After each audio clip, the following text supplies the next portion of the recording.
আসসালামু আলাইকুম রহমতুল্লাহি ওয়া বারাকাতুহু। দাখিল 26 ব্যাচের শিক্ষার্থীরা, তোমরা কেমন আছো?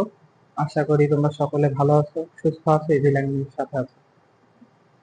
আজকে আমাদের কোর্সের প্রথম ক্লাস, গণিত ক্লাসে তোমাদের সকলকে স্বাগত জানাচ্ছি। আজকে আমরা কথা বলবো তোমাদের সিলেবাসের প্রথম অধ্যায় সেট অফ ফাংশন নিয়ে। সেট অফ ফাংশনের বেসিক তোমাদেরকে আমি আজকের ক্লাসে কভার করে দেব ইনশাআল্লাহ তাআলা।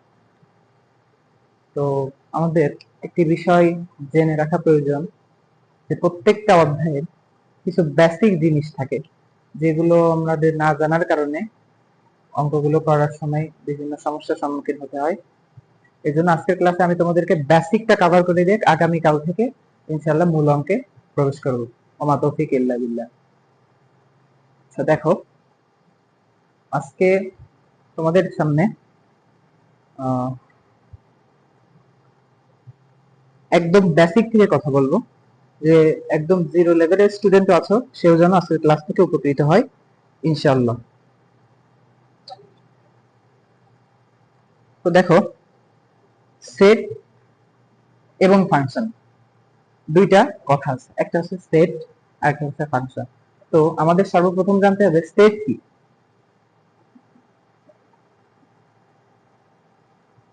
সেট জিনিসটা কি এটা আমাদের সর্বপ্রথম আয়ত্ত করতে হবে। দেখো, সেট সেট বলতে বোঝায় কোন বস্তু বা যে কোনো কিছু সুবিন্যস্ত তালিকার সমষ্টি।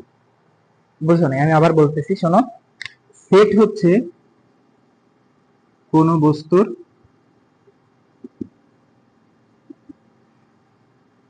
সুবিন্যস্ত তালিকা। কোন বস্তুর সুবিন্যস্ত তালিকা হতে হবে। ধরো তোমার বাসায়ের কথাই ধরি, তোমাদের বাসায় বাটির সেট থাকে না, স্যুপ সেট থাকে, গ্লাসের সেট থাকে, অথবা বইয়ের সেট থাকে, তেমনই যে কোনো কিছুর সুবিন্যস্ত তালিকা হচ্ছে সেট। ধরো আরেকটু সহজ করে বলি, এটাতে তোমাদের কোরআন বই আছে, কোরআন বই, আরেকটা আছে হাদিসের বই, হাদিসের বই, আরেকটা আছে রসায়ন, আরেকটা আছে আরেকটা আছে হচ্ছে সাধারণ বিজ্ঞান। ধরো সাপোজ সাধারণ বিজ্ঞান। তাইলে এইটুকু কি হচ্ছে বলতো? বইয়ের সেট। কিসের বইয়ের সেট? দাখিল নবম দশম শ্রেণীর বইয়ের সেট। তাইলে এইটাকে আমরা বলতে পারি সেট। ক্লিয়ার? যারা বোঝো না আবার বলছি, দেখো, সেট হচ্ছে কোনো একটা বস্তুর সুবিন্যস্ত তালিকা। যে কোনো বস্তু হইতে পারে, বইয়ের সেট হইতে পারে, স্যুপ সেট হইতে পারে, বউর সেট হইতে পারে, গ্লাসের সেট হইতে পারে, কলমের সেট হইতে পারে, যে কোনো কিছু সেট, কিন্তু শর্ত একটাই, এই যে সুবিন্যস্ত হইতে হবে। সুবিন্যস্ত, সুবিন্যস্ত হইতে হবে, মানে অবিন্যস্ত হলে কিন্তু সেটা সেট হয় না। ধরো অবিন্যস্তের একটা উদাহরণ তোমাকে আমি দেখাই, যে অবিন্যস্ত কিভাবে হয়। দেখো, আমরা লিখলাম ডি, এ, বি, ই, তারপরে জেড, এরকম লিখলাম। তাইলে বলতো এটা কি সেট হয়েছে? সেট হয় নাই, কারণ ইংরেজি অ্যালফাবেটে, ইংরেজি বর্ণমালায় কখনো বি আগে থাকে না। বি কখনো আগে থাকে না, তারপরে এ হয় না। আগে এ হয়, পরে ডি হয়, তারপরে ডি হয় না, তারপরে সি হয়, অথবা এই ই, এই দুইটা ঠিক আছে, কিন্তু জেড, এই তিনটা ঠিক আছে, কিন্তু বি এবং এ কখনো, মানে অর্থাৎ বি এর আগে এ হয়। ক্লিয়ার? বি এর পরে এ হয় না, বি এর আগে এ হয়, তার মানে এটা অবিন্যস্ত, সুবিন্যস্ত না। তাহলে এটা সেট আমরা কখনো বলতে পারবো না। যদি তুমি এইখানে বি টারে মুছে দিতা, তাহলে কিন্তু আবার একটা সেট হয়ে যেত। কেন? এখানে এ আছে, ডি আছে, ই আছে, জেড আছে, তার মানে এর পরে বি, সি, ডি, তার মানে এর পরে ডি এর অবস্থান, তারপরে ই এর অবস্থান, তারপরে জেড এর অবস্থান, কোনোটা আগে না। তার এই জন্যই এখানে এটা একটা সেট হয়েছে। বিষয়টা ক্লিয়ার? তার মানে সেট হচ্ছে কোনো বস্তুর বা কোনো সংখ্যার বা কোনো বর্ণমালার যে কোনো কিছুর সুবিন্যস্ত তালিকা হইতে হবে। অবিন্যস্ত হলে সেটাকে আমরা সেট বলবো না। ক্লিয়ার? এতটুকু ক্লিয়ার কিনা সকলে জানাও।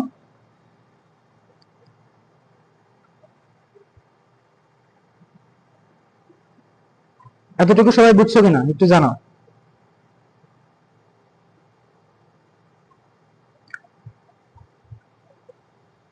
রিয়াদ হাসান, রিয়াদ হাসান কমেন্ট করছো বিন্যস্তটা বুঝি নাই। বিন্যস্ত, আচ্ছা বিন্যস্ত মানে হচ্ছে, আমি তোমাকে একটু বুঝাই। রিয়াদ হাসান তুমি কমেন্ট করছো, দেখো এখানে ক, এখানে আমি লিখলাম খ, এখানে লিখলাম ঘ, আর এখানে লিখলাম গ। এটা কি বলতো? একটা বর্ণমালার সেট। বর্ণমালার সেট সেট কি হয়েছে না? কারণ এই ঘয়ের পরে কখনো গ হয় না, গ হয় ঘয়ের আগে, তাইলে এটা সেট হবে না। কোন একটা বিষয়ের উপরে পাশাপাশি লেখা হয়েছে কিন্তু এটা বিন্যস্ত না, বিন্যস্তের সেই নিয়মটা আমাদের মানে নাই, এই কারণে এটা সেট হবে না। ক্লিয়ার? আচ্ছা, আশা করি বুঝতে পারছো। আচ্ছা, বেসিকে প্রথম আমরা সেট সম্পর্কে ধারণা করলাম যে কি, সেট হচ্ছে কোনো একটা বস্তুর বা কোনো একটা বিষয়ের সুবিন্যস্ত তালিকা। যে কোনো বস্তু হইতে পারে, গ্লাসের সেট, অর্থাৎ বইয়ের সেট, যে কোনো সংখ্যার সেট হইতে পারে, যে কোনো কিছু সেট হইতে পারে। ক্লিয়ার? আচ্ছা, এরপরে আমরা জানবো সেট প্রকাশের পদ্ধতি। এই যে সেট সম্পর্কে তোমরা জানলা না, এটা প্রকাশের দুইটা পদ্ধতি আছে। এই যে সেট প্রকাশের দুইটা পদ্ধতি আছে, একটা হচ্ছে তালিকা পদ্ধতি, সবাই একটু লিখো, তালিকা পদ্ধতি, আর হচ্ছে সেট গঠন পদ্ধতি। সেট গঠন পদ্ধতি দুই রকম তথ্য এইখানে দেখতে পাচ্ছ, একটা হচ্ছে তালিকা পদ্ধতি আর একটা হচ্ছে সেট গঠন পদ্ধতি। তো তোমাদের সাধারণত বইয়ে সব সময় তালিকা পদ্ধতিতেই সেট থাকে। ধরো 3 4 5 6 7, এটা কি বলতো? এটা একটা তালিকা পদ্ধতি। এ বি সি ডি এগুলো ইংরেজি অ্যালফাবেট অর্থাৎ বর্ণমালা সেট, এটা গণিতের সংখ্যা সেট।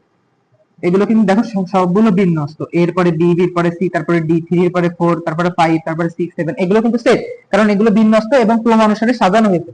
ক্লিয়ার? আচ্ছা, এটা গাণিতিক সংখ্যা সেট, এটা হচ্ছে ইংরেজি বর্ণমালা সেট। এগুলো কিন্তু সবে তালিকা পদ্ধতি, এগুলোর ভিতরে কোনো প্যাচ নাই, কোনো ভেজাল নাই, এগুলো হচ্ছে সহজ ভাষা, অর্থাৎ সোজাসুজি তোমাকে উল্লেখ করে দিছে যে 3 4 5 6 7 এটা হচ্ছে তালিকা পদ্ধতি। এটুকু ক্লিয়ার? অর্থাৎ একটা কথা মনে রাখবা, তালিকা পদ্ধতির সময় আমি একটু কথা বলি 1 মিনিট।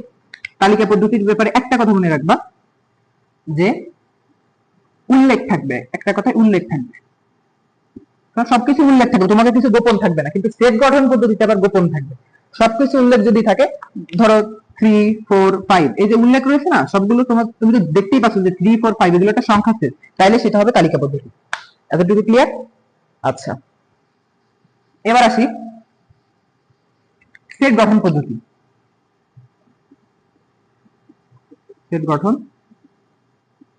পদ্ধতি, সেট গঠন পদ্ধতিতে তোমাকে সরাসরি ওইভাবে উল্লেখ করে দিবে না কখনোই, যে 3 হবে 4 হবে 5 হবে, তোমাকে বলবে না। তোমাকে বলবে, দেখো কেমন বলবে, দেখো x belongs to natural number. ধরো n, এই যে x belongs to এই n এ প্রকাশ করা হয় ন্যাচারাল নাম্বার, ন্যাচারাল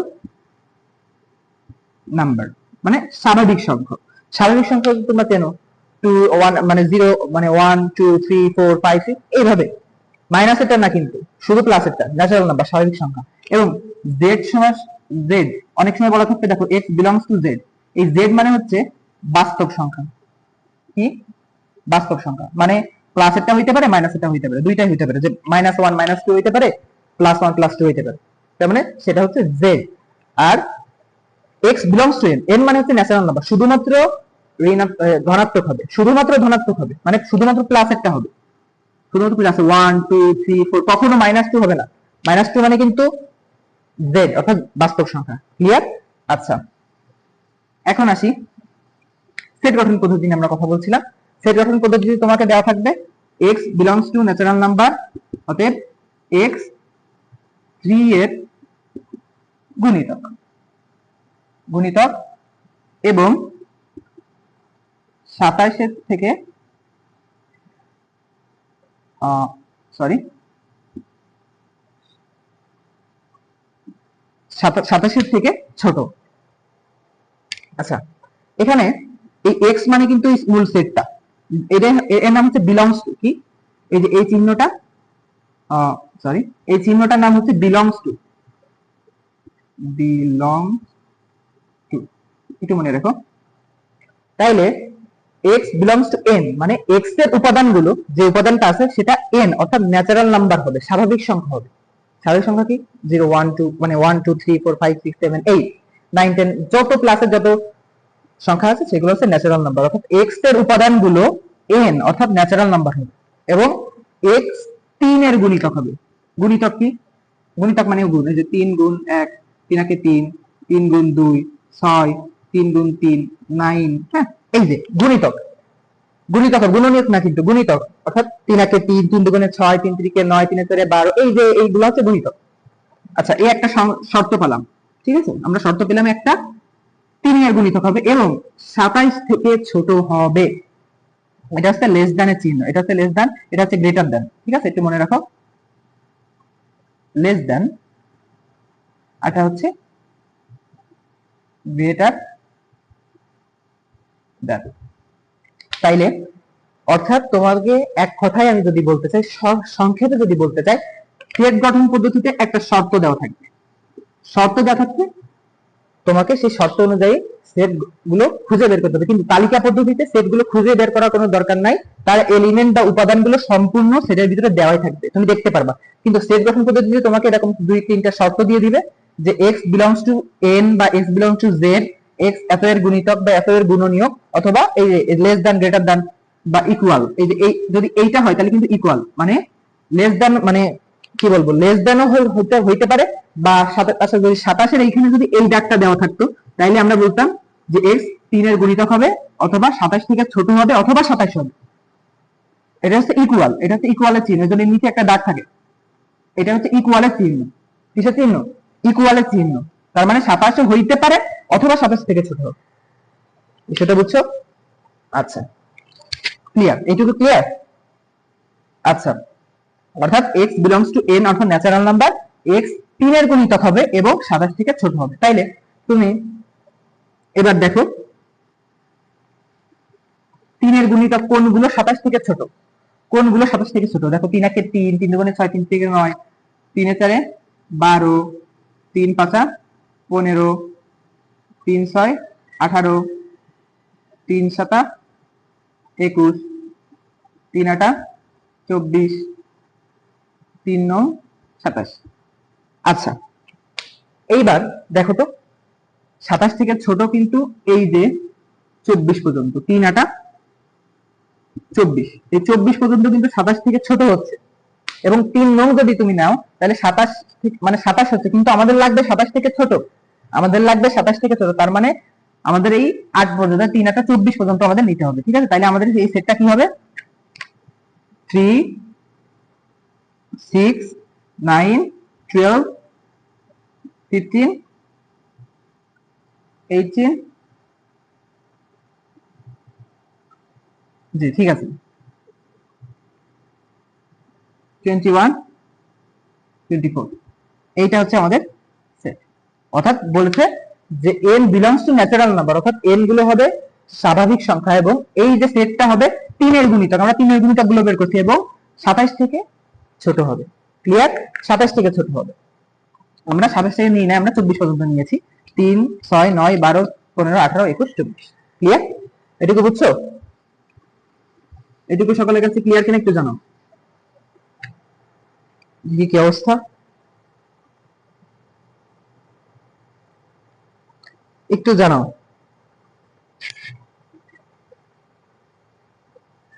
এইটুকু বুঝছো কিনা একটু জানাও।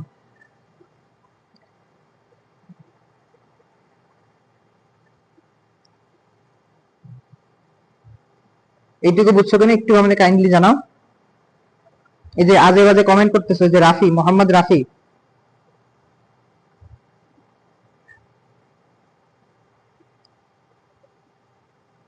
তোমরা আজে বাজে কোনো কমেন্ট করিয়ে না, তোমাদের একটু মনোযোগ দিয়ে ক্লাসটা করো।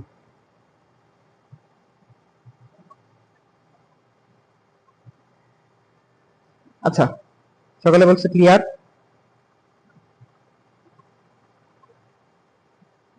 আচ্ছা, এটুকু বুঝছো তাইলে?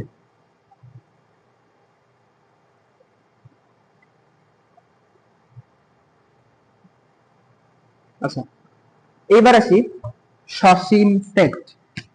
আরেকটা গুরুত্বপূর্ণ উপাদান হচ্ছে সসীম সেট, আরেকটা গুরুত্বপূর্ণ টপিক সসীম সেট। আর আরেকটা আছে অসীম সেট। হ্যাঁ, অসীম সেট।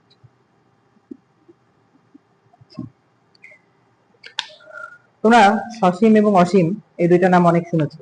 সসীম সেট মানে হচ্ছে যে সেটের সীমা আছে, অর্থাৎ যে সীমা। সসীম মানে যে সেটের সীমা আছে, এবং অসীম সেট মানে যে সেটের কোনো সীমা নাই।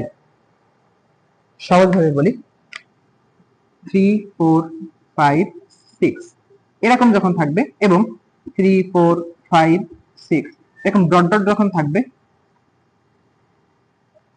3 4 5 6 এটা 6 পর্যন্ত যে থাইমে গেছে, গেছে না? 6 পর্যন্ত যে থাইমে গেছে, কিন্তু এইটা দেখো 3 4 5 6 এই ডট ডটের মানে হচ্ছে এরপরে অসংখ্য শব্দ আছে, মানে অসংখ্য সংখ্যা আছে, এরপরে অসংখ্য সংখ্যা আছে, কিন্তু 3 4 5 6 এই 6 এ যে থাইমে গেছে, এই যে ব্র্যাকেটের মাধ্যমে, এটা হচ্ছে সসীম সেট। সসীম সেট মানে থেমে যাওয়ার সেট, অর্থাৎ যে সেটের সমাপ্তি আছে। ক্লিয়ার? সসীম মানে কি? যে সেটটার সমাপ্তি আছে, যে 3 4 5 6 6 এ যায় থেমে গেছে, কিন্তু এটা দেখো 3 4 5 6 এরপরে ডট ডট ডট ডট আছে, তার মানে এরপরে আরো অসংখ্য সংখ্যা আছে। তার মানে এইটা হচ্ছে অসীম সেট। মানে অসীম মানে যার সীমা নাই, আর সসীম মানে যার সীমা আছে। বলে না যে অসীম আসমান, যে আসমানের কোনো সীমা নাই। সেই ক্ষেত্রে এই গণিতের ক্ষেত্রে দেখো 3 4 5 6 অর্থাৎ 3 4 5 6 এরপর ডট ডট আছে, তার মানে এগুলো চলতেই থাকবে, চলতেই থাকবে। 6 7 8 9 10 11 12 13 14 15 অসংখ্য চলতেই থাকবে। তার মানে এটা হচ্ছে অসীম সেট, তার সীমা নেই, অসীম। আর সসীম সেট মানে হচ্ছে এই যে 3 4 5 6 এই যে ব্র্যাকেট দিয়ে আমি থামাই দিছিলাম, কিন্তু এরপর যদি ডট ডট দিয়ে দিতাম তাইলে কিন্তু আবার সেটা অসীম সেট হয়ে যেত। ক্লিয়ার? এটুকু বুঝছো কিনা একটু জানাও, এটুকু বুঝছো কিনা একটু জানাও।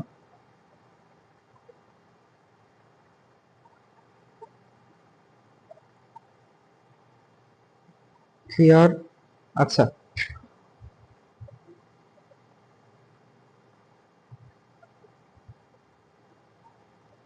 আচ্ছা, একটু জানাও এটুকু বুঝছো কিনা, এটুকু বুঝছো কিনা একটু জানাও। অনেকে বলতেছে বুঝছি, অনেকে বলতেছে বুঝছি বুঝছি স্যার, এটা আরেকবার বুঝে নেব। আচ্ছা, আরেকবার আমি কি বলছি দেখো, সসীম সেট। সসীম সেট মানে হচ্ছে যে সেটের সীমা আছে, অর্থাৎ একটা, আমি সেট প্রকাশে সবসময় সেকেন্ড ব্র্যাকেট ব্যবহৃত হয়। এই সেকেন্ড ব্র্যাকেটের দুই পাশে দিয়ে আটকাই দিলাম, দিয়ে বললাম 2 এবং 4, এটা কিন্তু সীমা করে দিলাম, অর্থাৎ সসীম সেট। আর অসীম মানে হচ্ছে যদি এখানে ফুটা দিয়ে দিই 2 4 6 8 10 12 এরকম চলতেই থাকবে, সেটা হচ্ছে অসীম সেট। অর্থাৎ অসীম মানে যার কোনো সীমা নেই। ওকে, আচ্ছা, ক্লিয়ার? এটুকু বুঝছি। এই জন্য আমি তোমাদের সবসময় বলবো যে বেসিকটা স্ট্রং করো। সৃজনশীল করার ক্ষেত্রে দেখবা এই সসীম সেট, অসীম সেট, সেট সেট, নিচ্ছেদ সেট, তারপরে ফাঁকা সেট, কার্তিসীয় গুণক, পাওয়ার অফ, মানে কি বলবো, একটা সংখ্যার পাওয়ার, প্রকৃত উপসেট, এইগুলাই ঘুরে ফিরে আসবে। এইগুলা তুমি যদি বেসিকটা স্ট্রং হয়, তাহলে তুমি ওই সৃজনশীলে যে পারবা, কিন্তু নতুবা এই গণিত সৃজনশীলে পারা অসম্ভব হয়ে যাবে। ওকে, এটুকু বুঝছো সবাই? আচ্ছা, এরপরে আসি গুরুত্বপূর্ণ একটা টপিক। তোমরা একটু নোট করো ভাইয়া, কষ্ট করে আজকে ক্লাসটা করো, দেখবা কালকে থেকে যখন এমসিকিউ এবং সৃজনশীল পিডিএফ আকারে করাবো, ইনশাআল্লাহ দেখবা সবগুলো একদম পানি পানি মনে হবে ইনশাআল্লাহ। দেখো, আরেকটা গুরুত্বপূর্ণ টপিক হচ্ছে সংযোগ সেট, অথবা আমরা আমাদের গণিতের পরিভাষায় এটাকে কাপ বলি। কি বলি? কাপ। অর্থাৎ এই যে ইউ এর মতো যে চিহ্নটা সংযোগ, এটা কাপ বলি বা সংযোগ শেষ, যাই হোক, এটা এর নাম হচ্ছে কাপ। হ্যাঁ, সংক্ষিপ্ত পরিভাষা, কিন্তু এর আসল গাণিতিক নাম হচ্ছে সংযোগ সেট।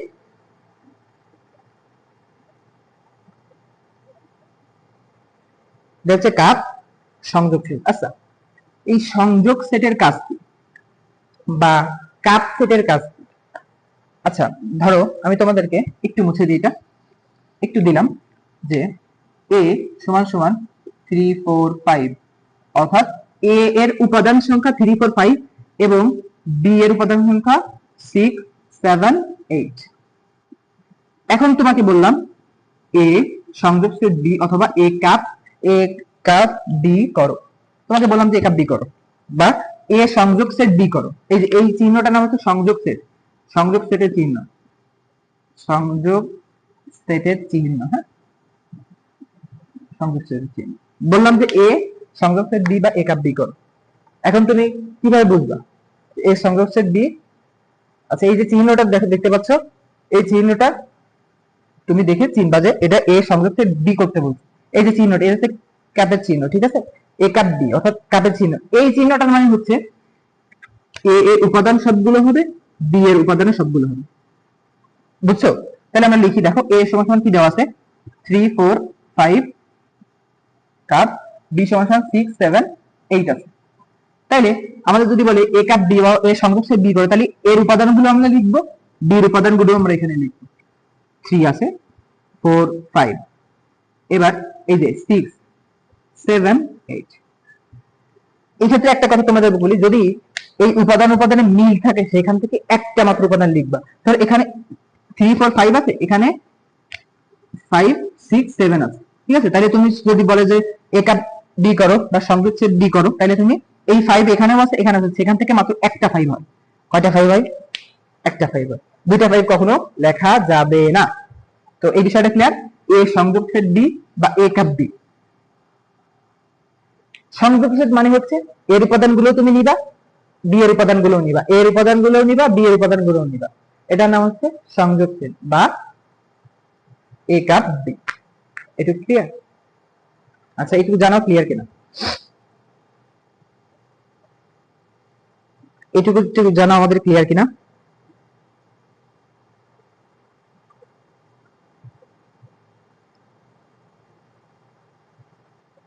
একটু জানো সংখ্যার ক্ষেত্রে কি করব। আচ্ছা, একজন কমেন্ট করেছে সংখ্যার ক্ষেত্রে কি করব। সংখ্যার ক্ষেত্রে একই রকম।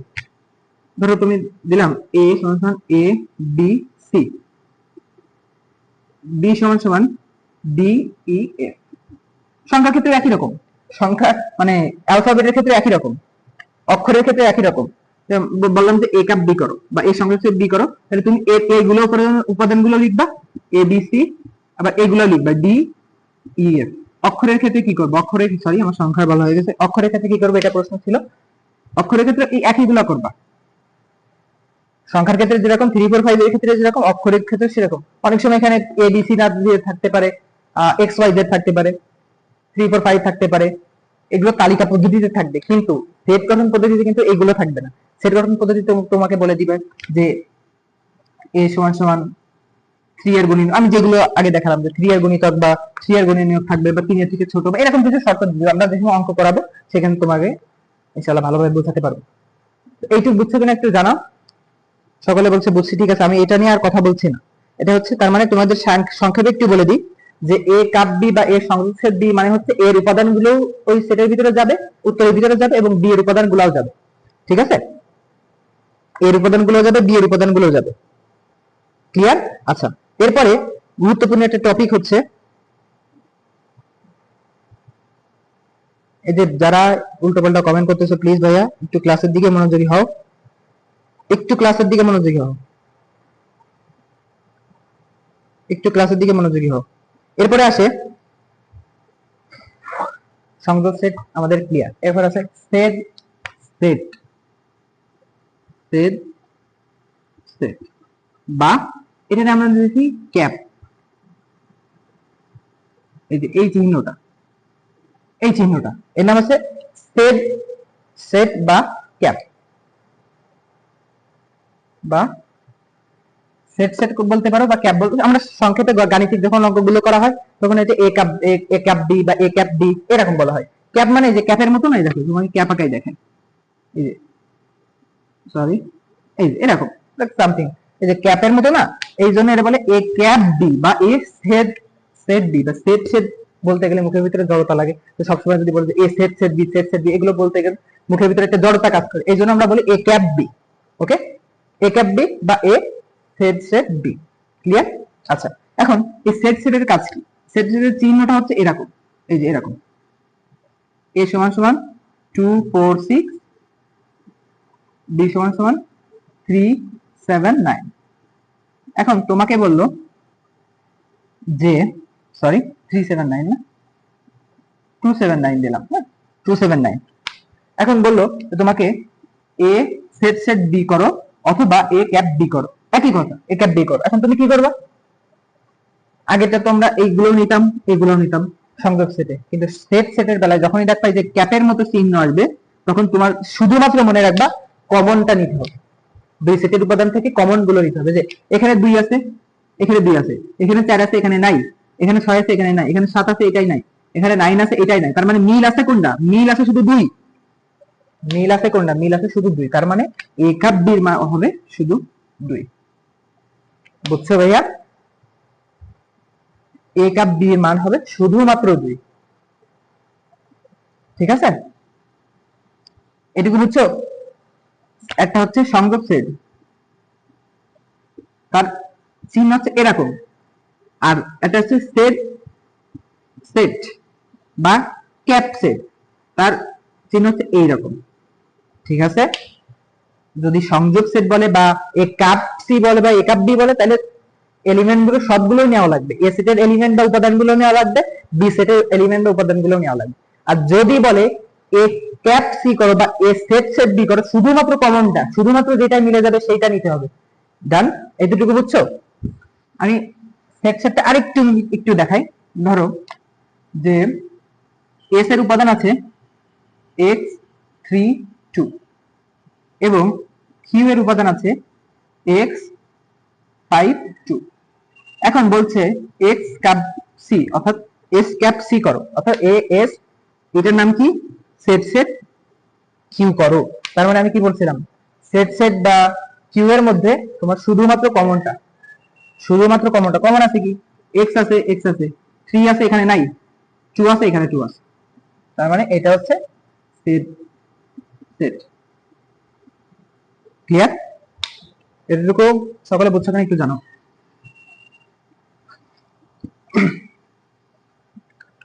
এতটুকু একটু বুঝছো কিনা জানো।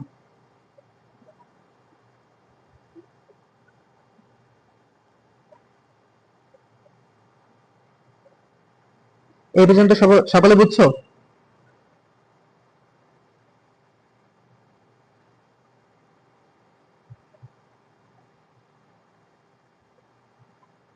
আচ্ছা,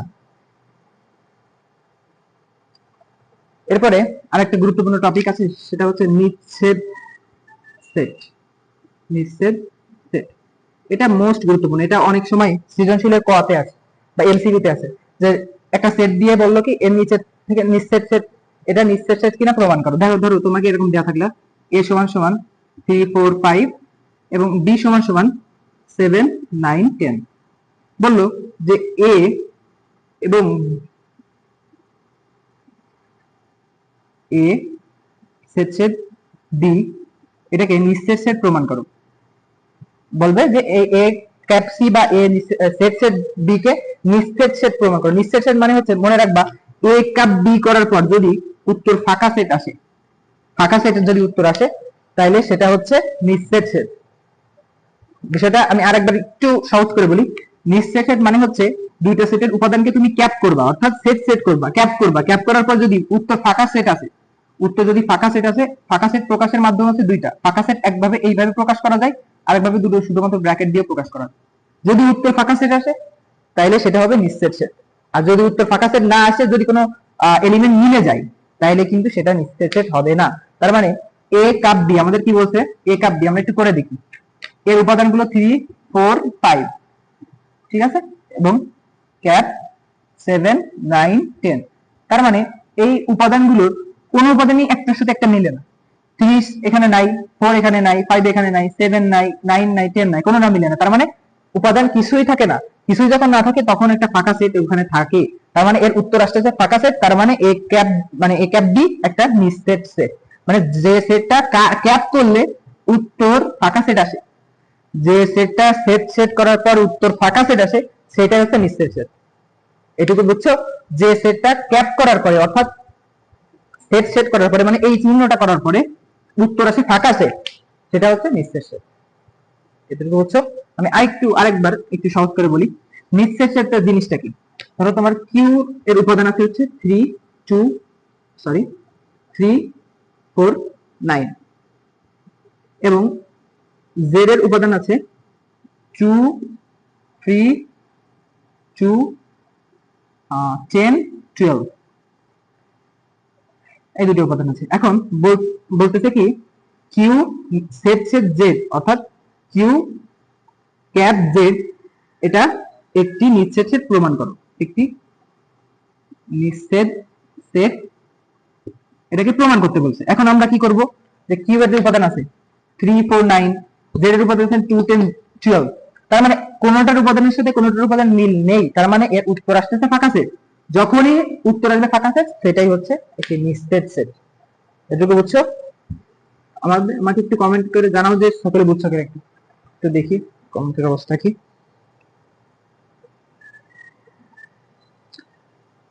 আমাদের ছাত্রছাত্রী প্রাইভেট ব্যাচে 150 জন, 89 জন কেন?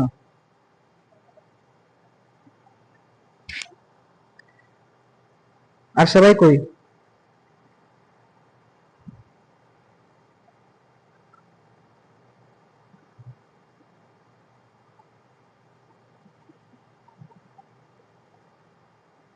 আচ্ছা, এইটুকু বুঝছো কিনা একটু জানাও।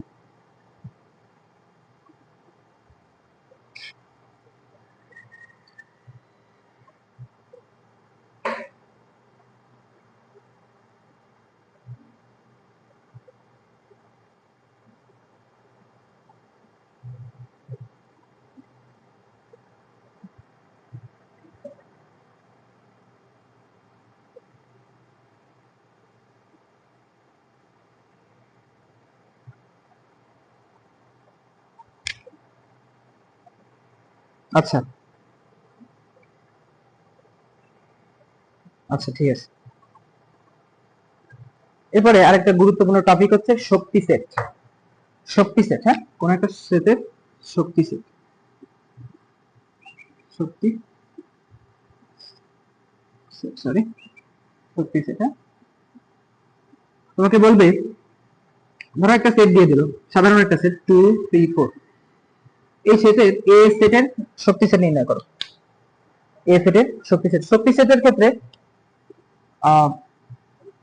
এই সেটের শক্তি সেট কিভাবে নির্ণয় করবে? শক্তি সেট মানে হচ্ছে ওই সেটটাকে আমি কয়ভাবে লিখতে পারি, মানে সেটের শক্তি সেট মানে হচ্ছে ওই সেটটারে কয়ভাবে লেখা যায়। সাপোজ এই সেটটার কথা ধরো, এটাকে আমরা 2 3 4 একবার লিখতে পারি, 2 3 4 একবার লিখতে পারি। এটাকে আমরা 2 এবং 3 একবার লিখতে পারি, 2 এবং 3। আবার 3 আর 4 লিখতে পারি, 3 আর 4। আবার 2 আর 4 লিখতে পারি একবার, 2 আর 4।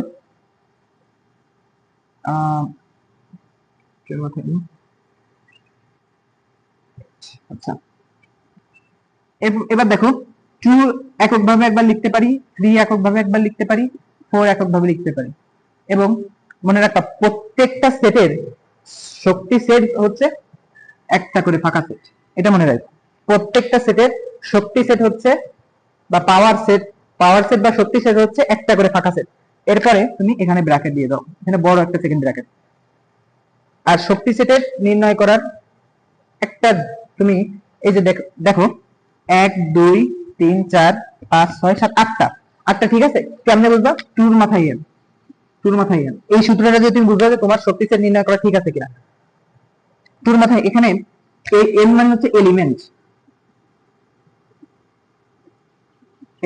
হ্যাঁ, এন মানে হচ্ছে এলিমেন্ট, মানে ওই সেটের উপাদান সংখ্যা। এই সেটের উপাদান, এই সেটের উপাদান কয়টা আছে দেখো তো, 2 3 4 মানে তিনটা, তার মানে 2 এর মাথায় n, 2 এর মাথায় n মানে 3, তার মানে 8, এই 8টা উপাদান হবে তোমার শক্তি সেট। দেখো তো ঠিক আছে কিনা, 1 2 3 4 5 6 7 8, ঠিক আছে। তার মানে কোন সেটের শক্তি সেট নির্ণয় করতে হলে তোমার কোন সেটের শক্তি সেট নির্ণয় করতে হলে তোমার দেখা লাগবে যে ওই সেটটাকে কয়ভাবে লেখা যায়। তাহলে আমি তোমাদের আরেকটু সহজ করে বোঝাই। z একটা সেট দেওয়া আছে যার উপাদান দেওয়া আছে a b c R d, ঠিক আছে। বললো যে এই সেটের শক্তি সেট নির্ণয় করো, তার মানে এই সেটটাকে কয়ভাবে আমরা লিখতে পারি, মানে এর উপাদানকে কয়ভাবে লিখতে পারি। দেখো প্রথমে একটা বড় সেকেন্ড ব্র্যাকেট দিলাম, তারপরে দেখো a b c d একবার লিখি, a b c d এটা একবার লিখতে পারি, a b c একবার লিখতে পারি, a b c, আরো সহজ করি, a b লিখতে পারি একবার, a b, আরেকটু সহজ করি, b c একবার লিখতে পারি, c d একবার লিখতে পারি, আচ্ছা, এবং a c d একবার লিখতে পারি, a c d। আবার এবার c র ঢেকে রেখে c র বাদ দিয়ে a b d একবার লিখতে পারি, a b d। এবার এইটুকু শুধু b c d একবার লিখতে পারি, b c d একবার লিখতে পারি। এরপরে প্রত্যেকটা স্বতন্ত্রভাবে একটা লিখতে পারি সেট, a সেট, এই যে a b c d। এবার সর্বশেষে সবগুলো লেখা শেষ, আমি কি বলছিলাম যে প্রত্যেকটা সেটের শক্তি সেট একটা করে ফাঁকা সেট, তার মানে এই ফাঁকা সেট আমরা দিয়ে দিলাম। দেখো 1 2 3 4 5 6 7 8 9 10 11 12 13, আমাদের কি কোথাও ভুল যাচ্ছে? 13 হবে না, কয়টা উপাদান হবে তোমার এই সূত্রই বলবে।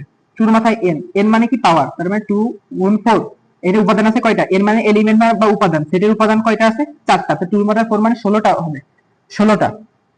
দেখি আমরা একটু গুনি, 1 2 3 4 5 6 7 8 9 10 11 12 13, আর 3টা লাগবে উপাদান আমাদের, আর 3টা লাগবে। তাইলে আমরা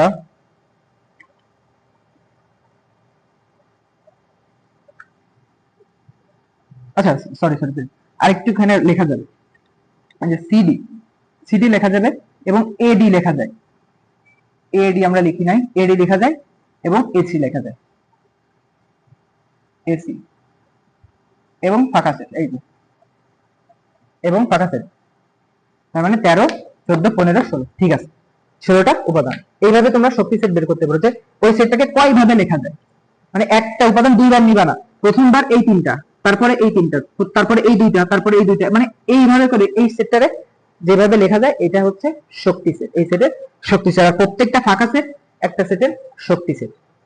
ক্লিয়ার? আচ্ছা, এইটুকু এতটুকু বুঝছো কিনা একটু জানাও। শক্তি সেটটা সবার কাছে মানে ক্লিয়ার কিনা একটু জানাও তো দেখি।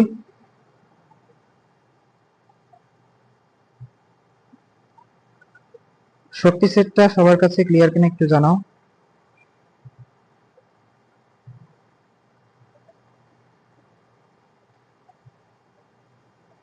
এই যে রাফি ইসলাম, রাফি ইসলাম, তুমি এক্সট্রা কমেন্ট বন্ধ করো এবং ক্লাসে মনোযোগ দাও। এক্সট্রা কমেন্ট বন্ধ করো, ক্লাসে মনোযোগ দাও। তোমরা আগে একবার বলছি।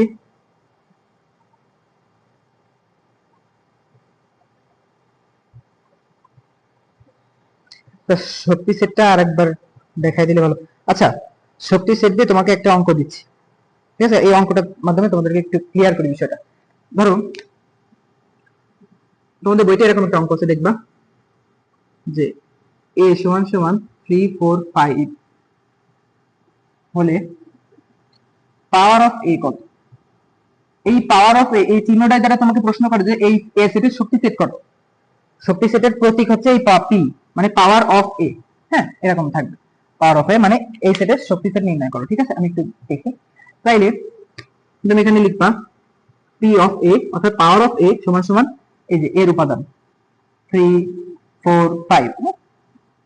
এরপরে আসি, এই দুইটা নেব 3 এবং 4, এরপরে এই দুইটা, এটা মনে করো নাই, এটা মনে করো নাই, এই দুইটা 4 এবং 5 এর এইবার প্রত্যেকটারে একটা একবার করে নিব 3 4 5 এবং একটা লাস্টে ফাঁকা সেট দিয়ে এরকম দুইটা ব্র্যাকেট দিয়ে দিব শেষ।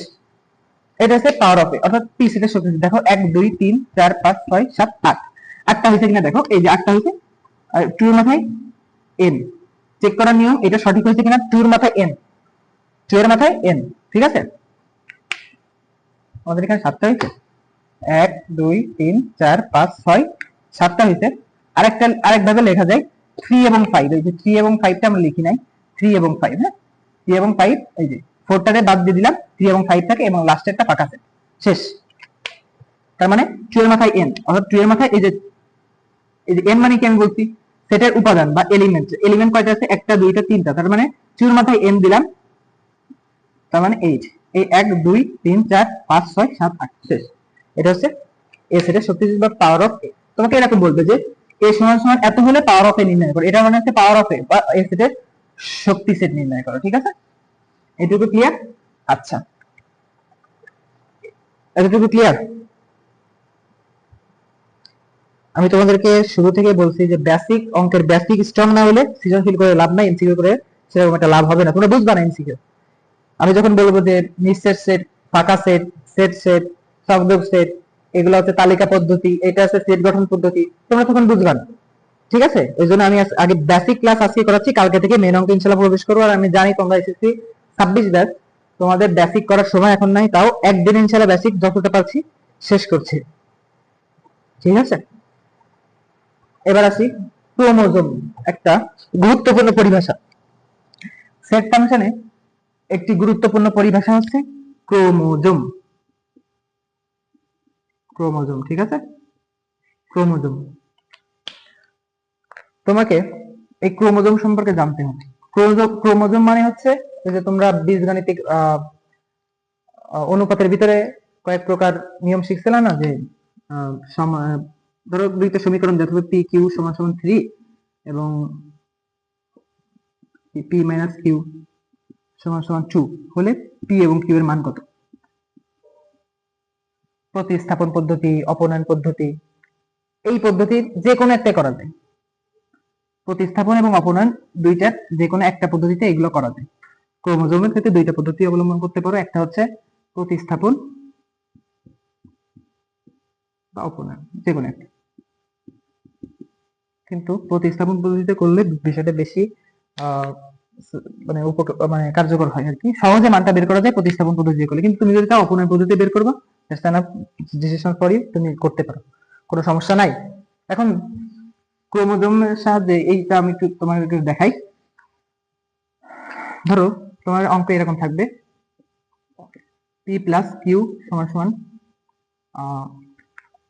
ক্রোমোজোর, সরি বিষয়টা হলো ক্রোমোজোর, ক্রোমোজোম না ক্রোমোজোর, মানে জোড়াই জোড়াই নিয়ে ইয়ে করা। ধরো তোমার এরকম থাকবে পি প্লাস কিউ 8 থাকবে, পি মাইনাস কিউ 6 থাকবে, এরকম ক্রোমোজোর। হ্যাঁ, ক্রোমোজোর মানে হচ্ছে জোড়াই জোড়াই কাজ করা। এই যে দেখো এরকম দুইটা থাকবে। এখন এখান থেকে বলবে তোমার পি এবং কিউ এর মান নির্ণয় করো, পি এবং কিউ সমান কত, এটা তোমাকে বলবে যে পি এবং কিউ সমান কত। ক্রোমোজোর সম্পর্কে জানতে হলে তোমাকে একটা বিষয় মাথায় রাখতে হবে, ক্রোমোজোরের সবসময় এর প্রথমটা এর দ্বিতীয়টা এবং এর দ্বিতীয়টা এর প্রথমটা, মানে কি বলবো, যে যে অ্যালফাবেট গুলো থাকবে P plus Q X plus Y, সেইগুলোর সাথে এর এখানে যে সংখ্যাটা আছে ওই সংখ্যাটা হবে, এবং এর এখানে যেই ইগুলো থাকবে পি মাইনাস কিউ বা এক্স মাইনাস ওয়াই, এর এখানে যে সংখ্যাটা থাকবে এটা হবে, ঠিক আছে। অনেক সময় এরকম থাকতে পারে, এরকম না থাকে এরকম থাকতে পারে। দেখো এরকম থাকতে পারে যে পি প্লাস কিউ এবং 8, আর এখানে তোমার এরকম থাকতে পারে যে 7 পি মাইনাস, এরকম থাকতে পারে। তার মানে এটার সাথে এইটা যাবে, এটার সাথে এইটা যাবে, ক্লিয়ার। এটার সাথে এর প্রথমটা যাবে এবং এর দ্বিতীয়টার সাথে এর দ্বিতীয়টা, এরকম হইতে পারে। বা এর প্রথমটার সাথে এর দ্বিতীয়টা, এর দ্বিতীয়টার সাথে এর প্রথমটা, এরকম হইতে পারে। তার মানে এই যে রাশিগুলো থাকবে, বীজগণিতিক রাশিগুলো থাকবে, এই রাশিগুলোর সাথে যে সংখ্যাগুলো থাকবে, এই বীজগণিতিক রাশির সংখ্যা হবে এই পাশে এবং এই বীজগণিতিক রাশির সংখ্যা হবে এই পাশে। বিষয়টা বুঝছো? আচ্ছা, আরেকটু সহজ করে বলি, ক্রোমোজোর জিনিসটা কি? ক্রোমোজোর জিনিসটা হচ্ছে জোড়ায় জোড়ায় নিয়ে কাজ করা, জোড়ায় জোড়ায় নিয়ে, অর্থাৎ ব্র্যাকেটের ভিতরে দুই পাশে তোমার দুই পাশে দুইটা ক্লু দেওয়া থাকবে বা দুইটা অঙ্ক দেওয়া থাকবে, তোমার বীজগণিতিক রাশি, এখান থেকে যে রাশিটা নিবা তার সংখ্যাটা হবে এই পাশে, এবং এই পাশে যে বীজগণিতিক রাশিটা থাকবে এর সংখ্যাটা হবে এই পাশে। আমি আরেকটু সহজ করে বলি তোমাদেরকে, যে a প্লাস বি সমান সমান 9, বা সমান সমান তো থাকবে না, এখানে থাকবে কমা, এই যে এরকম দিয়ে দিলাম, এরপরে দিলাম a মাইনাস বি, আর এখানে কমা দিয়ে দিলাম না 8, দিয়ে দিলাম 8, ঠিক আছে। এখন আসি, কথাটা হচ্ছে এবার তোমাকে বললো যে a এবং b এর মান নির্ণয় করো, a এবং b এর মান নির্ণয় করো, ওকে। এখন তুমি a এবং b এর মান চাইলে প্রতিস্থাপন পদ্ধতিতে করতে পারো, অপনয়ন পদ্ধতিতে করতে পারো, তোমার অ্যাজ ইউ উইশ, তোমার যেটা ইচ্ছা তুমি সেটা করতে পারো, কিন্তু শর্ত একটাই, এর এখানে যে রাশিটা আছে, এই যে a প্লাস বি থাক, x প্লাস ওয়াই থাক, p প্লাস কিউ থাক, z প্লাস এস থাক, কিউ প্লাস ওয়াই থাক, যাই থাক, এই বীজগণিতের রাশির সংখ্যা হবে এই পাশ থেকে, এবং এই পাশে যে বীজগণিতিক রাশিটা আছে এর সংখ্যা হবে এই পাশ থেকে। এতটুকু ক্লিয়ার? এই শর্তটা তোমাদের মানতে হবে, ঠিক আছে? এই শর্তটা তোমাদের মানা লাগবে, অর্থাৎ এই পাশে যে বীজগণিতিক রাশি এর সংখ্যাটা পাবা তুমি এইখান থেকে, এবং এইখানের যে বীজগণিতিক রাশি এর সংখ্যাটা পাবা তুমি এইখান থেকে। আচ্ছা, এবার আমরা অঙ্কের দিকে ফিরে আসি, ক্রোমোজোরের অঙ্কের দিকে ফিরে আসি। তাহলে তোমাকে বইতে এরকম একটা অঙ্ক আছে যে এস প্লাস কিউ সমান সমান 16, অর্থাৎ এক্স প্লাস কিউ কমা 16 সমান সমান এক্স মাইনাস কিউ কমা 8। তোমাকে বলছে এক্স এবং কিউর মান কত, মান কত, তুমি এটা প্রতিস্থাপন পদ্ধতিতে করবা, ঠিক আছে। আচ্ছা, তুমি এখানে লিখলা যে ক্রোমোজোমের সূত্র অনুসারে পাই, হ্যাঁ, ক্রোমোজোরের সূত্র অনুসারে পাই, ক্রোমোজোরের সূত্র অনুসারে কি পাই, যে এইটার বীজগণিত রাশি এবং এর সংখ্যা, তার মানে x প্লাস কিউ সমান সমান 8, এই যে 8, হ্যাঁ, এই 8, এবং এটাকে দিলে 1 নম্বর সমীকরণ, এবং x মাইনাস কিউ সমান এই যে 16, ঠিক আছে, 16, ক্লিয়ার? আচ্ছা, এবার তুমি এই যে রাশিটা আছে এই রাশির ইচ্ছা করলে তুমি প্রতিস্থাপন পদ্ধতিতে করতে পারো, অথবা অপনয়ন পদ্ধতিতেও করতে পারো, ঠিক আছে। ধরো তুমি এরকম লিখতে পারো যে 1 নং সমীকরণ এবং 2 নং সমীকরণ যোগ করে পাই, হ্যাঁ, যোগ করে, আমি এটা একটু মুছে দিচ্ছি, 1 নং এবং 2 নং সমীকরণ একটু যোগ করে পাই, হ্যাঁ। আমরা কি ছিল সমীকরণে, যে s প্লাস কিউ সমান 8 এবং x মাইনাস কিউ সমান 16 যোগ করে পাই, তাহলে যোগ করলে চিহ্ন পরিবর্তন হয় না, তার মানে এই এই মাইনাসের কিউ আর প্লাসের কিউ কেটে যাবে, তাহলে 2s থাকে, 8 আর 16 আর 8 কত, 8 হচ্ছে 16 আছে 22, এই 24, ঠিক আছে, 24, এই যে 24, তার মানে এই 2টা গুণ অবস্থায় আছে, ওই পাশে গেলে ভাগ হয়ে যাবে, x সমান 24 ভাগ 2 সমান 12, তাহলে s এর মান আমরা কত পেলাম, 12। এটা হচ্ছে প্রতিস্থাপন পদ্ধতি। তুমি অপনয়ন পদ্ধতি করো, কোনো সমস্যা নাই, অপনয়ন পদ্ধতি করলে একটু ঝামেলা বেশি, কিন্তু প্রতিস্থাপন করলে তোমার কাছে সহজ হবে। যে ধরো এই যে রাশিটা লিখলাম, এই রাশিটা লিখলাম, এটা 1 নম্বর সমীকরণ, এটা 2 নম্বর সমীকরণ, 1 নম্বর সমীকরণ এবং 2 নম্বর সমীকরণ যোগ করে s এর মান পাইছি, এবং s এর মান যদি তুমি এইটাই বসাই দাও, তুমি যদি s এর মান এইটাই বসাই দাও, তাহলে তুমি q এর মান পাবা। তুমি যদি s এর মান 1 নম্বর সমীকরণ বা 2 নম্বর সমীকরণে বসাও, তাহলে তুমি q এর মান পাবা, ঠিক আছে। আচ্ছা, আমরা তাহলে 1 নম্বরে s এর মান বসাই, ঠিক আছে। s প্লাস কিউ সমান 8 ছিল, এই s এর মান আমরা পেয়েছি 12, এই 12টা আমরা এখানে বসাই, 12 প্লাস কিউ সমান 8, এই পাশে প্লাসে আসে এই পাশে মাইনাসে যাবে, তাহলে কিউ সমান 8 মাইনাস 12 সমান কত, 8 মাইনাস 8 মাইনাস 12 করলে কত হয়, -4, ওকে, -4, তার মানে s এর মান সমান 12 এবং q এর মান -4, এটা আছে আমাদের आंसर, এটা আছে আমাদের आंसर। হ্যাঁ, প্রতিস্থাপন পদ্ধতিতে তুমি করতে পারো ক্রোমোজোরের এই অঙ্কটা। ক্রোমোজোম সম্পর্কে আর কারো কোনো প্রশ্ন আছে কিনা একটু জানাও, কাইন্ডলি একটু জানাও। আমাদের বেসিক এই পর্যন্তই ছিল, আমাদের বেসিক আজকের মতো এই পর্যন্ত। এটা হচ্ছে সেটের অধ্যায়ের বেসিক, ফাংশন অধ্যায়ের বেসিক ইনশাআল্লাহ আগামীকাল বা ফাংশনের অধ্যায় বেসিকে তেমন কিছু নাই, ওই ভেন চিত্র আছে, ভেন চিত্র, আর হচ্ছে তোমাদের দু একটা টপিক আছে, যে যেমন অন্যায়, ফাংশন অধ্যায় আছে অন্যায় নির্ণয় করা, ঠিক আছে। এগুলা তোমাদের যে সময় সৃজনশীল করাবো ইনশাআল্লাহ তখন আমি তোমাদেরকে বুঝাই দিব, কিন্তু এখন আজকের ক্লাসে সেট ফাংশনের অধ্যায় 2.1 এর বেসিক হচ্ছে এই পর্যন্ত, ক্রোমোজোর পর্যন্ত থাকবে। অন্যায় নির্ণয় করো বা রেঞ্জ, ডোমেন, এই যে ডোমেন রেঞ্জ আছে, হ্যাঁ ডোমেন রেঞ্জ আছে, ডোমেন রেঞ্জ আছে, হ্যাঁ? তো ডোমেন রেঞ্জের ক্ষেত্রে আমি একটা কথা বলবো তোমাদের, শোনো, একটু একটু খেয়াল করার মতো টাইম নেই। আমি ডোমেন রেঞ্জ কিন্তু এটা কিন্তু ফাংশনের অধ্যায়ের, হ্যাঁ ফাংশনের অধ্যায়ের বিষয় ডোমেন এবং রেঞ্জ। তো ডোমেন এবং রেঞ্জের ক্ষেত্রে যখন তোমরা অঙ্ক করবা তখন তোমরা ক্লিয়ারলি ধারণা পাবা, কিন্তু এখন একটু একটু বুঝাই দিই যে ডোমেন কি জিনিস এবং রেঞ্জ কি জিনিস, হ্যাঁ। তো ডোমেন সবসময় মনে রাখবা, ডোমেন বলে প্রথমটাকে, এক কথাই, কোনো বইয়ের কোনো নিয়ম দরকার না, আমি এক কথাই বলি যে ডোমেন বলে প্রথমটাকে এবং রেঞ্জ বলে দ্বিতীয়টাকে, শেষ, আর কোনো কথা নেই। রেঞ্জ বলে দ্বিতীয়টাকে, আর কোনো কথা নেই, একটু একটু লিখো, আমি বুঝাই দিচ্ছি। ডোমেন বলে প্রথমটাকে, রেঞ্জ বলে দ্বিতীয়কে, এইটুকুই, জাস্ট এইটুকুই লেখো, এরপরে আর কোনো কিছু নাই। ওই গাণিতিক ভাষায় যে এর থেকে গুণ ভাগ করে এগুলো দরকার নেই। ডোমেন বলে প্রথমটাকে, রেঞ্জ বলে দ্বিতীয়টাকে, এইটুকু শুধু লিখো, আমি একটু বুঝাই দিচ্ছি। এইটুকু শুধু একটু লিখো যে ডোমেন বলে প্রথমটাকে এবং রেঞ্জ বলে দ্বিতীয়টাকে, এইটুকু একটুখানি লিখো, হ্যাঁ, তারপর আমি বলছি।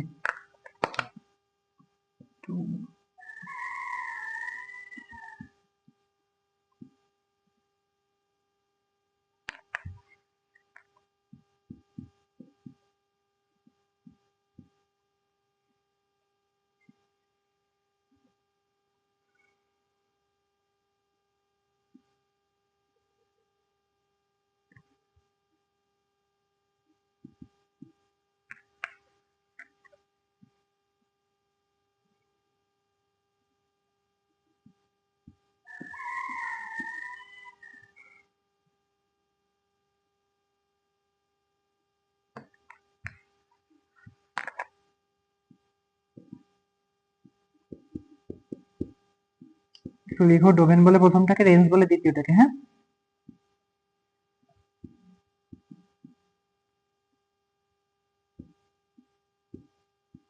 আচ্ছা, এখন তোমাকে বলবে যে এইটা থেকে ডোমেন এবং রেঞ্জ নির্ণয় করো, তোমাকে বলতে পারে যে ডোমেন এবং রেঞ্জ নির্ণয় করো।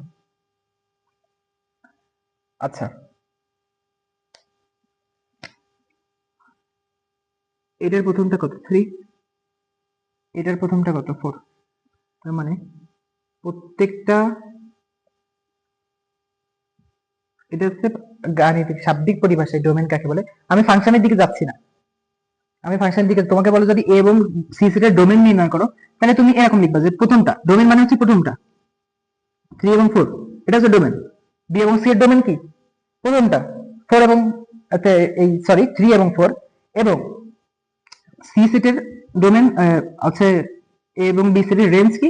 শেষেরটা কি? 5 এবং 6, এটা হচ্ছে 5 এবং 6, এটা হচ্ছে ডোমেন। সাধারণ দৃষ্টিতে, সাধারণভাবে ডোমেন এবং রেঞ্জ প্রথমটা, এই সেটের প্রথমটা, এটা প্রথমটা, এবং রেঞ্জ হচ্ছে এই সেটের শেষটা, এই সেটের শেষেরটা। কিন্তু ফাংশনে ডোমেন এবং রেঞ্জ কিন্তু আলাদা, ঠিক আছে। আমরা যে অন্যায় পাবো সেটা থেকে ডোমেন এবং রেঞ্জ আলাদা। ধরো ফাংশনের ডোমেন এবং রেঞ্জ কেমন হয় আমি তোমাদেরকে একটু বলি। ধরো আমরা একটা অন্যায় পাইছি এরকম 3 এবং 4, হ্যাঁ 4 এবং 6, 7 এবং 8, হ্যাঁ আমরা একটা অন্যায় পাইছি, হ্যাঁ শর্ত পূরণ করে আমরা একটা অন্যায় পাইছি, এই অন্যায়টা, এবং 10 এবং 12, হ্যাঁ এই অন্যায়টা আমরা পেয়েছি। এখন এই অন্যায় থেকে তোমাকে বলবে যে ডোমেন এবং রেঞ্জ নির্ণয় করো। এটা হচ্ছে ফাংশনের মূলত ডোমেন এবং রেঞ্জ নির্ণয়। আমি আগে যেটা দেখালাম ওটা হচ্ছে সাধারণ ডোমেন এবং রেঞ্জ নির্ণয়, এটা যে কোনো ক্ষেত্রে কার্যকর। ধরো যে কোনো কিছুর প্রথমটার ডোমেন বলে এবং শেষেরটার রেঞ্জ বলে। এখন এই ক্ষেত্রে তুমি কি বলবা? দেখো এরও সেই সেম কথা, যে প্রথমটারে ডোমেন বলে, দ্বিতীয়টারে রেঞ্জ বলে। ধরো এটাতে আর অন্যায়, ঠিক আছে, আর অন্যায়, তোমাকে বললো যে আর অন্যায়ের ডোমেন নির্ণয় করো। তার মানে সবটার প্রথমটা, যে 3, 4, 7, 10, এই যে সবকটার প্রথমটা নিতে হবে। তার মানে আর অন্যায়ের ডোমেন, ডোমেন সমান সমান 3, 4, 7, 10, সেকেন্ড ব্র্যাকেট, হ্যাঁ এই যে ডোমেন। এবং আর অন্যের রেঞ্জ কি? রেঞ্জ কাকে বলে? শেষেরটা, 4 6 8 12 শেষ। 4 6 8 12 এই যে ডোমেন এবং রেঞ্জ নির্ণয়।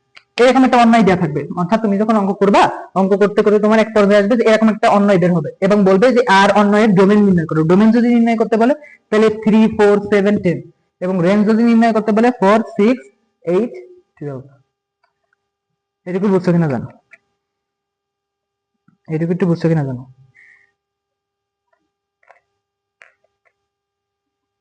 এটুকু একটু বুঝছো কিনা জানাও। ডোমেন এবং রেঞ্জ বুঝছো কিনা জানো?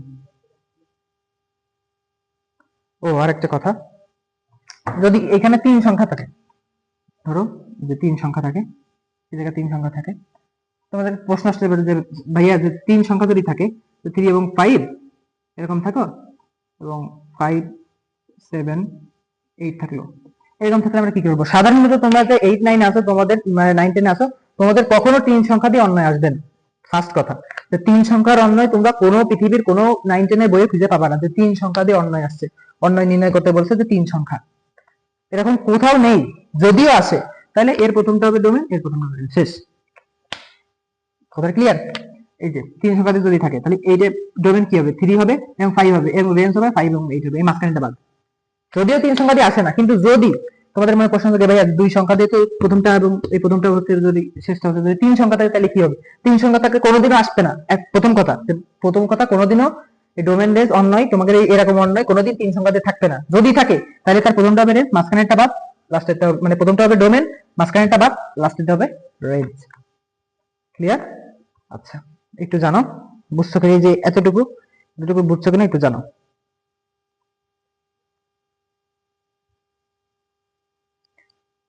সাইমাত্র বুঝছি, যে হুসাইন কবির বুঝছি, নীল আকাশের তারা বুঝছি। আচ্ছা আচ্ছা ঠিক আছে। এরপরে আর একটা গুরুত্বপূর্ণ টপিক আছে, এটা হয়ে আমাদের সেট ফাংশন বলো, সেট বলো, সবকিছুর একবারে বেসিক শেষ। ঠিক আছে, মানে বেসিক শেষ, এক কথায় আজকে ইনশাআল্লাহ বেসিক শেষ করে দিব ইনশাআল্লাহ। ঠিক আছে, আর একটা টপিক আছে, ডোমিনেন্স তো বুঝছো, আর একটা ছোট্ট একটা বিষয় আছে যেটা না বুঝলে নয়, সেটা তোমাদেরকে আমি একটু বুঝাই দিই। হ্যাঁ, একটু তোমরা একটু ধৈর্য দিয়ে ক্লাসটা করো, যে লাস্টে আজকে বেসিক ইনশাআল্লাহ ক্লিয়ার করবো। আর তোমাদের হোমওয়ার্ক থাকবে, আমাদের যে প্রাইভেট গ্রুপ আছে ওইটাই তোমরা এই প্রত্যেকটা লিখে হোমওয়ার্ক করে জমা দিবা। প্রত্যেকটা লিখে হোমওয়ার্ক করে আমাদের প্রাইভেট গ্রুপে যারা আছো তারা গ্রুপে জমা দিবা। ঠিক আছে, আর একটা গুরুত্বপূর্ণ টপিক আছে কার্তেসীয় গুণজ। কার্তেসীয় কার্তেসীয় গুণজ, এই মানে কি বলবো, যে সেট ফাংশনে যদি গুরুত্বপূর্ণ কোনো টপিক থাকে এটা হচ্ছে কার্তেসীয় গুণজ। কার্তেসীয় গুণজ তোমাদের একটা সাধারণ একটা পরিসংখ্যান আমি তোমাদেরকে দেখাই। ধরো তোমার যদি 4 গুণ 3 করতে বলে তাহলে তোমার উত্তর হবে কত? 12 না? তোমার উত্তর হবে। আবার সেরকম ভাবে যদি তোমাকে বলে যে 3 গুণ 4 করো তাইলে কিন্তু 12, মানে যেই লাও সেই করো, মানে 4 আগে লিখলেও 12 হবে, 4 পরে লিখলেও 12 হবে, মানে সাধারণ গুণের ক্ষেত্রে। কিন্তু কার্তেসীয় গুণকের ক্ষেত্রে তুমি যদি বলো যে ভাইয়া 3:4 3:4 গুণ 4:5, কার্তেসীয় গুণকের ক্ষেত্রে কিন্তু তুমি এই যে একইটা হবে না, মানে প্রথমে যেটা থাকবে সেটা যদি পরে থাকে, আবার পরে যেটা থাকবে সেটা যদি আগে থাকে, সাধারণ গুণের ক্ষেত্রে কিন্তু 12ই হয়।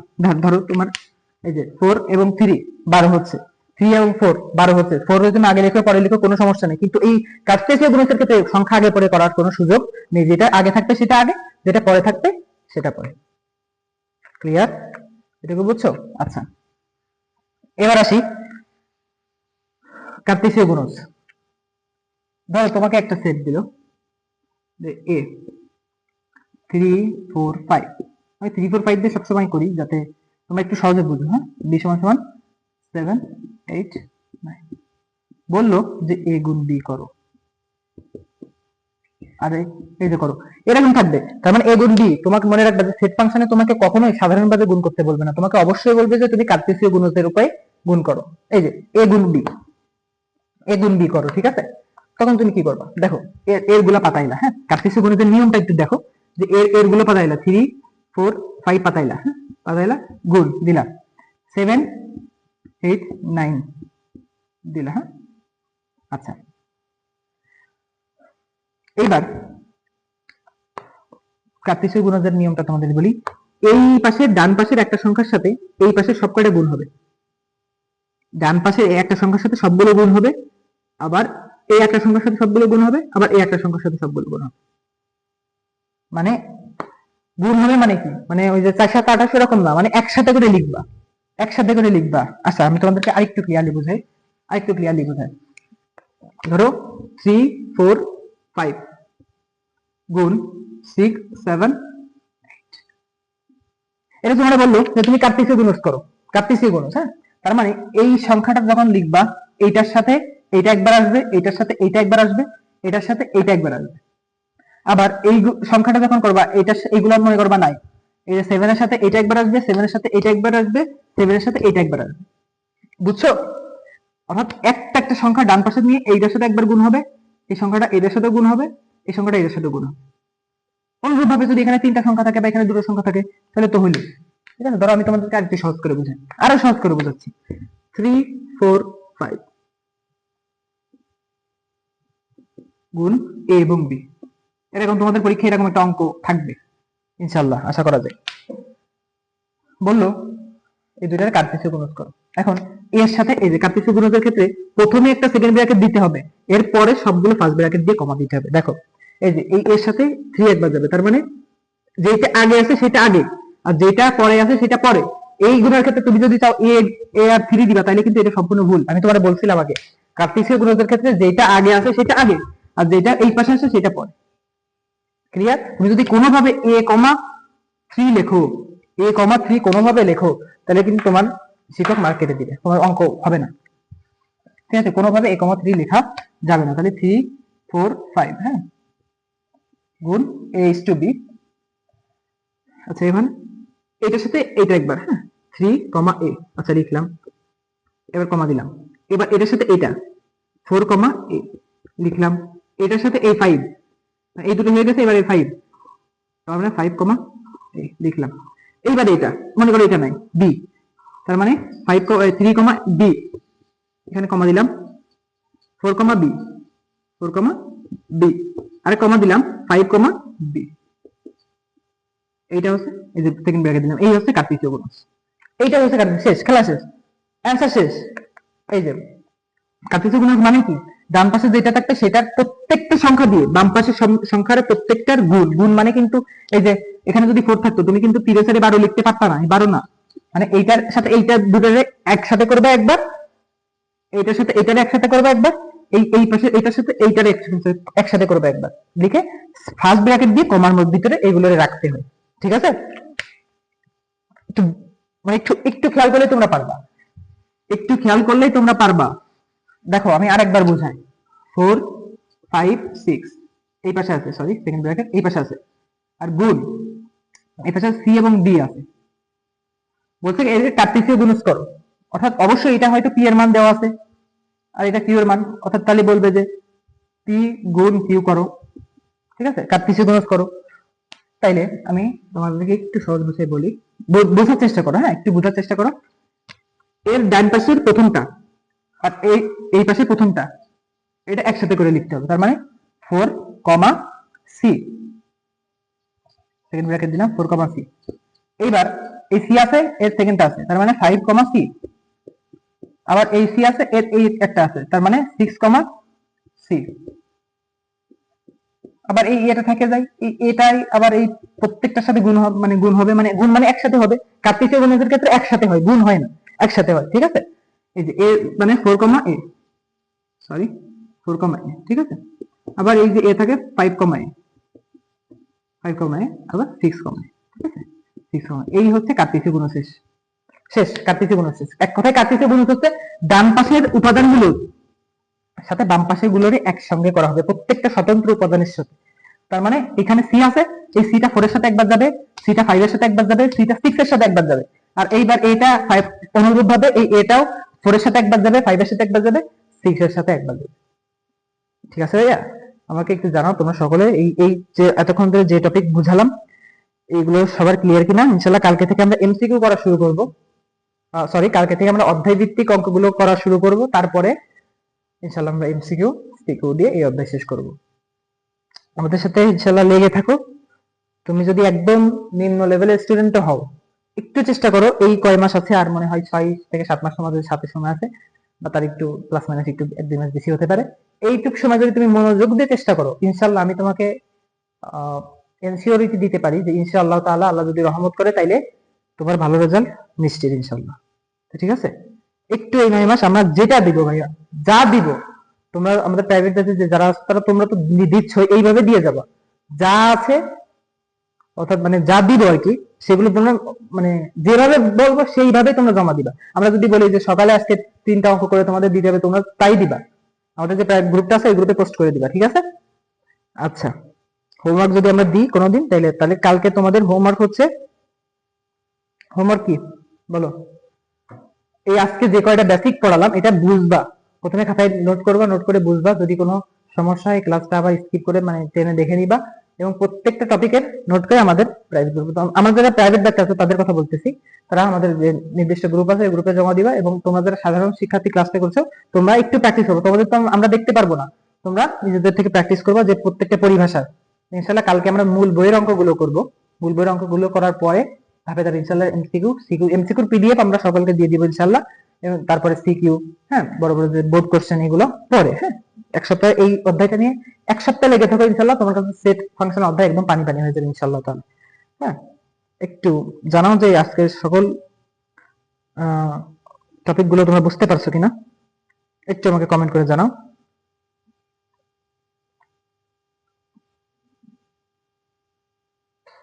সজীব রহমান জি স্যার ক্লিয়ার, অন্তর সেন ক্লিয়ার, রনি হাওলাদার ক্লিয়ার, আশা তাবাসসুম ক্লিয়ার। আচ্ছা তাইলে ভাইয়ারা তোমরা এই যে পরিভাষাগুলো বা এই যে বেসিক গুলো, অনেকের এই বেসিক না জানার কারণে অঙ্কগুলো লেট হয়ে যায়, মানে অঙ্কগুলো মানে করতে, অনেকে আছে যে অঙ্ক করতে থাকে গাইড দেখে করতে থাকে, নোট দেখে করতে থাকে, কিন্তু যে কি যে মেইন থিমটা কি এটা বোঝে না। আমি যখন তোমাদের এই পরিভাষাগুলো, তোমরা যদি অনেকে আছে এখানে এই পরিভাষাগুলোর সাথে পরিচিত না, যখন এমসিকিউ টিচাররা বা শিক্ষকরা এমসিকিউ গুলো করাবে বা স্যার ম্যামরা যখন এমসিকিউ করাবে তখন বলবে যে এইটা এইটা ফাঁকা সেট, এটা নিশ্চয় সেট, এটা সেট সেট, তখন তোমরা এগুলো বুঝবা যে আল্লাহ ফাঁকা সেটটা কি, আমি তো ফাঁকা সেটটাই বুঝি না, মানে আমাদের বেসিকের সমস্যা। এই জন্য এই ক্লাসটা নেওয়ার মূল উদ্দেশ্য হচ্ছে তোমাদের বেসিকটা আজকে ইনশাআল্লাহ স্ট্রং হলো, যাদের এখনো স্ট্রং হয় না তোমরা এই ক্লাসটা রিকভারি করে বারবার দেখবা এবং বারবার বোঝার চেষ্টা করবে যে কি বলছে, এবং ইনশাআল্লাহ ভাইয়া এগুলো প্র্যাকটিস করবা। কালকে থেকে আমরা ইনশাআল্লাহ বইয়ের ম্যাথ গুলো করা শুরু করব, তো তারপরে ইনশাআল্লাহ ধাপে ধাপে এমসিকিউ গুলো শুরু করব। তো ইনশাআল্লাহ তাআলা বিদায়, এখন আজকের মতো বিদায় এখানে নিচ্ছি। তোমাদের সুস্বাস্থ্য কামনা করছি, এবং তোমরা যাতে মানে কি বলবো, তোমাদের এখনই চেষ্টা করার সময়, তোমাদের এখনই নিজেদের ভবিষ্যৎকে বিল্ড আপ করার সময়। তোমরা এখন যদি মনোযোগ দিয়ে পড়াশোনা না করো তো করবা কখন? একটা প্রবাদ আছে না, time and tide wait for none, সময় এবং নদী স্রোত কারোর জন্য অপেক্ষা করে না ভাইয়া। তোমার জন্য যদি তুমি ভেবে থাকো যে না আমার জন্য অপেক্ষা করবে, তুমি ভুলের ভিতরে আছো। এই কারণে আমার তোমাদের কাছে হাম্বল রিকোয়েস্ট থাকবে, বিনীতভাবে অনুরোধ থাকবে, তোমরা এই যে 6-7টা মাস আছে এই 6-7টা মাসকে কাজে লাগাও। এবং আমরা পরীক্ষা, বোর্ড পরীক্ষার আগে ইনশাআল্লাহ, বোর্ড পরীক্ষার আগে নিয়ে তোমাদের টেনশন করা লাগবে না, আমরা বোর্ড পরীক্ষার আগে ইনশাআল্লাহ স্পেশাল কিছু সাজেশন দেবো ইনশাআল্লাহ, তাই ভালোভাবে শেষ করবা। আর পরীক্ষার আগে থেকে অনেক 3 ঘন্টা 4 ঘন্টা ব্যাপী ক্লাস থাকবে, ওগুলো পরে। এখন আগে এখন যেগুলো আমি বলতেছি এইগুলো করো এবং আমাদের সাথে লেগে থাকো, ইনশাআল্লাহ তোমার একটি ভালো রেজাল্ট আল্লাহ যদি চায় ইনশাআল্লাহ নিশ্চিত হয়ে যাবে। তো আজকে এই পর্যন্তই ভাইয়া, সবাই ভালো থাকো, সুস্থ থাকো, দেখা হচ্ছে বিজয়ে। আসসালামু আলাইকুম ওয়া রাহমাতুল্লাহ।